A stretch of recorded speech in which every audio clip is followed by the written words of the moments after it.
말씀 보시겠습니다. 말씀은 에스겔 11장 19절부터 21절까지 말씀입니다. 한 목소리로 같이 읽겠습니다. 19절. 내가 그들에게 한 마음을 주고 그 속에 새 영을 주며 그 몸에서 돌 같은 마음을 제거하고 살처럼 부드러운 마음을 주어 내 율례를 따르며 내 규례를 지켜 행하게 하리니 그들은 내 백성이 되고 나는 그들의 하나님이 되리라. 그러나 미운 것과 가증한 것을 마음으로 따르는 자는 내가 그 행위대로 그 머리에 갚으리라. 나 주 여호와의 말이니라. 아멘. 제가 지난 2주간 하나님의 권능인 기적은 우리에게 이미 일상적으로 일어나고 있다고 말씀을 드렸습니다. 그럼 우리 삶에서 일상적으로 일어나고 있는 하나님의 기적, 그 중에서 가장 큰 것 3가지만 제가 말씀을 드리겠습니다. 첫 번째는 우리가 우상 섬기기를 멈추고 유일하신 하나님을 섬기기로 작정했다는 겁니다. 아무도 우리를 초월하여 계신 하나님을 우리 스스로는 알아볼 수가 없습니다.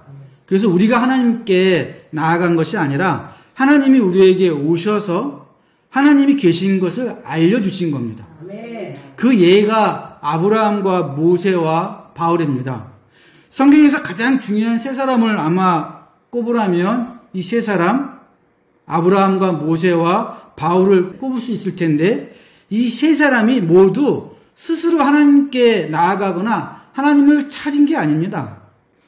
믿음의 조상이라고 불리는 아브라함은 실은 그의 아버지가 우상을 섬기던 자였다고 여호수아 24장에 나옵니다. 이스라엘의 하나님 여호와께서 이같이 말씀하시기를 옛적에 너희의 조상들 곧 아브라함의 아버지 데라가 강 저쪽에 거주하며 다른 신들 우상을 섬겼으나 성경에 나오진 않는데 전설에 의하면 우상을 만들어 팔던 자가 그 아브라함의 아비 데라였다는 거죠. 그런 아브라함에게 어느 날 하나님이 나타나셔서 이렇게 말씀하십니다. 그 아브라함은 하나님에 대한 생각이 아무것도 없어요. 그런 아브라함에게 어느 날 오셔서 여호와께서 아브라함에게 이르시되 너는 너희 고향과 친척과 아버지의 집을 떠나 내가 내게 보여줄 땅으로 가라. 내가 너로 큰 민족을 이루고 땅의 모든 족속이 너로 말미암아 복을 얻을 것이니라. 그렇게 말씀하셨어요.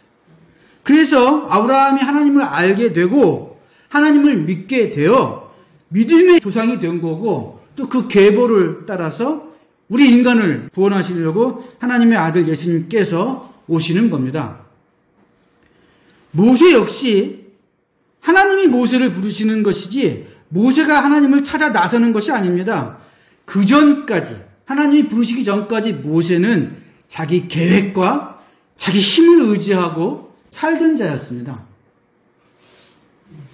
모세를 부르신 장면도 제가 읽어드릴게요. 모세가 그의 장인 미디안 제사장 이드로의 양떼를 치다가 하나님의 산 호렙에 이르매 그가 보니 떨기나무에 불이 붙었으나 떨기나무가 어찌하여 타지 아니하는고 하고 다가가니 그때 하나님이 떨기나무 가운데서 그를 불러 이르시되 모세야 모세야 하시매 그가 이르되 내가 여기 있나이다. 또 이르시되 나는 내 조상의 하나님이니 아브라함의 하나님 이삭의 하나님 야곱의 하나님이라. 내가 애굽에 있는 내 백성의 고통을 분명히 보고 내가 내려가서 그들을 애굽인의 손에서 건져내고 그들을 그 땅에서 인도하여 아름답고 광대한 땅 젖과 꿀이 흐르는 땅으로 데려가러 하노라. 그래서 내가 널 부른다. 모세는 몇 번 거부했다고요? 5번 거부했습니다. 내가 뭔데 거기를 갑니까? 이미 80세고 늙어서 기력이 없나이다. 입은 더듬거리고 말을 잘 못하는 자입니다. 이런 식으로 5번이나 거부하죠. 하나님이 오시는 겁니다. 신약 성경을 13권이나 쓴 분이 바로 바울이에요. 바울은 스스로 하나님을 자기가 알고 있다고 생각을 했어요. 그러나 잘못 알고 있어서 도리어 하나님의 백성을 잡아 죽이던 자였습니다. 그런 바울에게 예수님이 나타나셔서 말씀하십니다. 사울아 사울아, 바울의 원래 이름이 사울 아닙니까? 내가 어찌하여 나를 박해하느냐? 바울이 묻습니다. 주여 누구시니까? 모른다는 거예요. 찾은 적이 없어요. 이르시되 나는 내가 박해하는 예수라. 이렇게 사울을 부르셔서 그 이름을 바울로 바꾸시고 바울은 하나님의 위대한 종이 됩니다. 이렇게 하나님을 먼저 찾은 사람은 아무도 없습니다. 하나님이 찾아오셔서 우리를 만나주시고 하나님을 알게 해주신 것, 그게 바로 기적입니다. 그러면 이제 우리한테는 하나님이 찾아오신 그 기적이 어떻게 이루어졌을까요?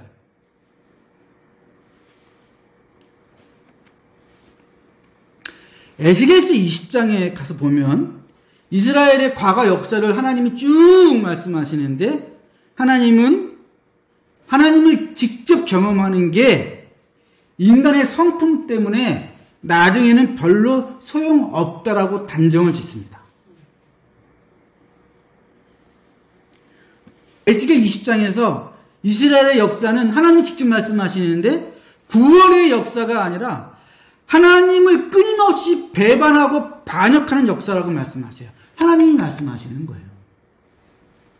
그래서 하나님은 이스라엘을 3번이나 멸망시키려고 했으나 오직 하나님의 이름 때문에 이스라엘을 낳아두셨다라고 말씀하십니다.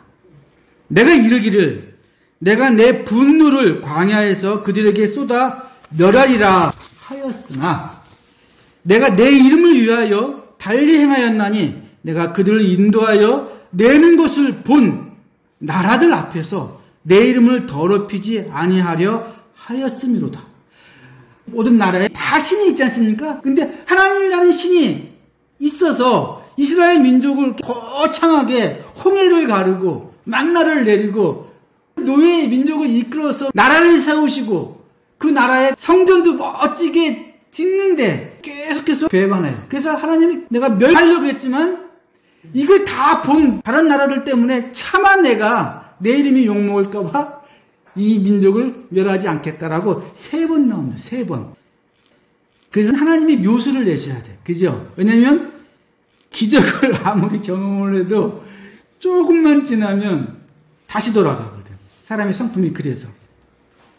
그래서 하나님이 내신 묘수가 뭡니까? 내가 내 영을 만민에게 부어주리니 너희 자녀들이 장래일을 말할 것이며 너희 늙은이는 꿈을 꾸며 너희 젊은이는 이상을 볼 것이다. 그래서 누구든지 여호와의 이름을 부르는 자는 구원을 얻으리라.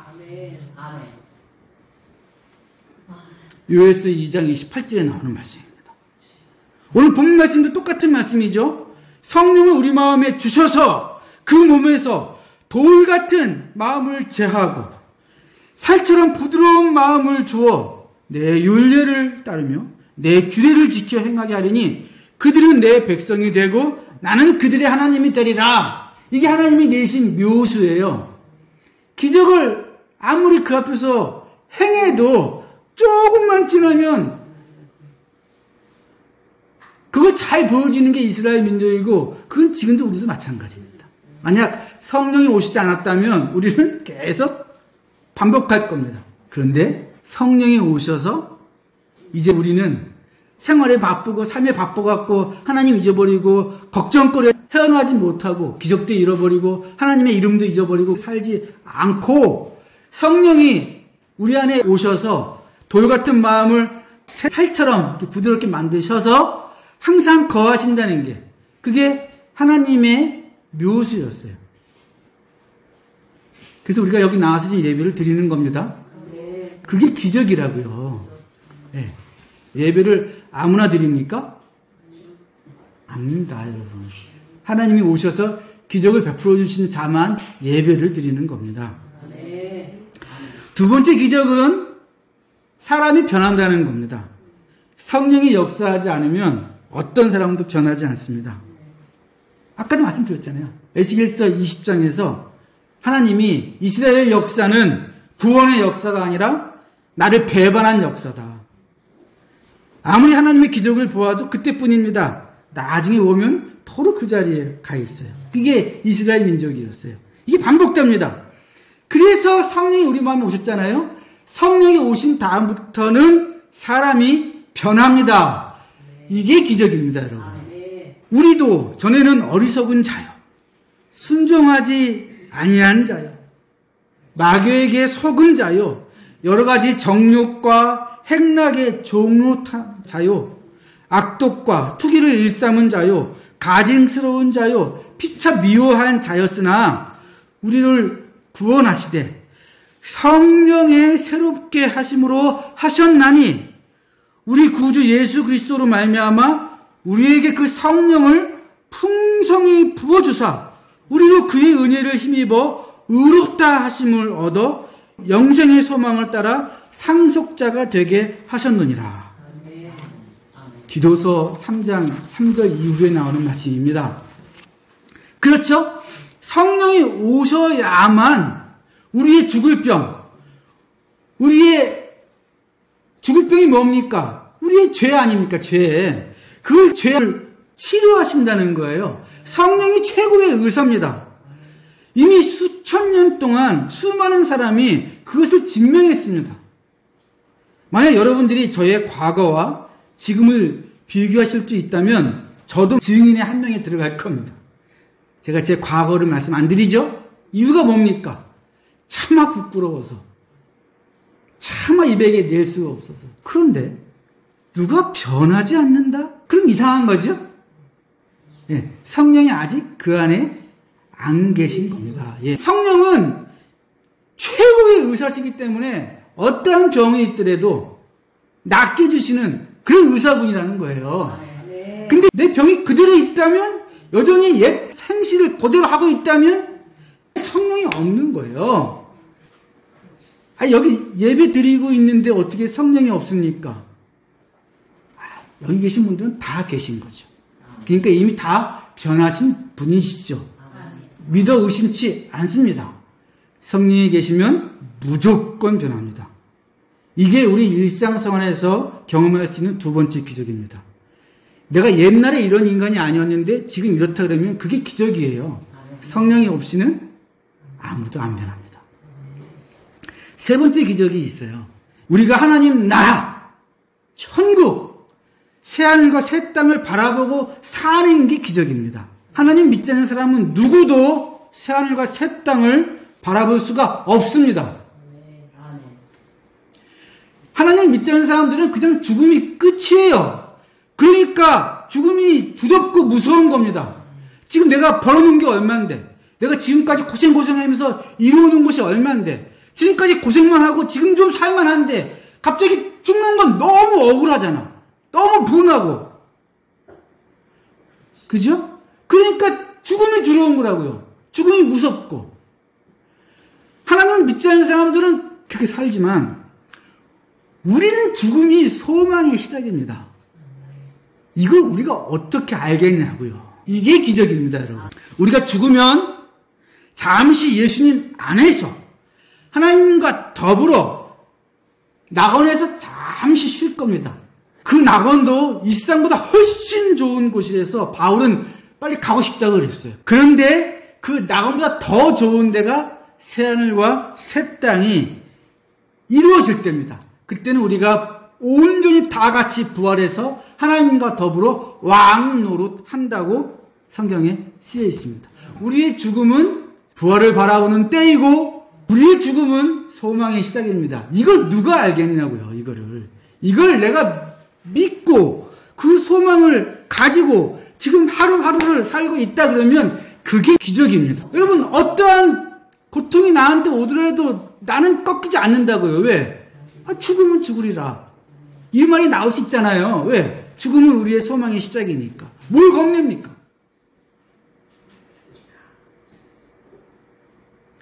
이런 생각은 하나님이 우리에게 기적을 베풀어 주시지 않으면 아무도 가질 수 없고 믿을 수 없는 겁니다.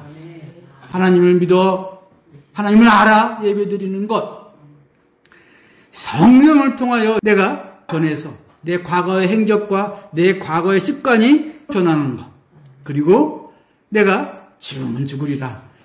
죽음은 나한테 전혀 두렵지 않다. 이 땅에서 하나님을 의지하여 마음껏 하나님의 영광을 찬양하며 살아가기라. 그리고 낙원을 바라보고 부활을 바라보며 새하늘과 새 땅을 내가 기대하며 살리라. 이 세 가지 기적이 갖춰져야 그 다음부터 또 다른 기적이 출발하는 겁니다. 그죠?